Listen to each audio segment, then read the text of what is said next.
ẹ̀gbọ́n ẹni sọ̀rí burúkú mo gbé tẹ́kisì kan kúrò níbí báyìí láìpẹ́ yìí mo gbàgbé báàgì mi tí mo gbé dání mo gbàgbé ẹ̀ sínú ẹ̀ ni. sí gáràjì tàwa lágbára Ọlọ́run aláyé kò ń ṣe bíbẹ̀ tó wá jẹ́ bí àwọn ti múlẹ̀.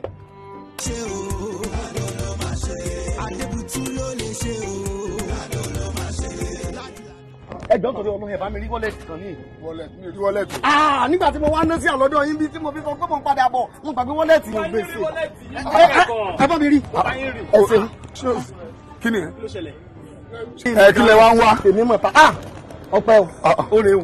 photos card mi agbára mi nù.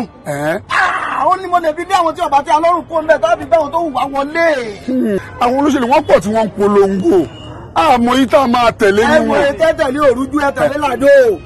lọ́dẹ̀bọ̀ ọ̀làdé púpọ̀ adébùtú àwọn bàbá jẹ̀bù.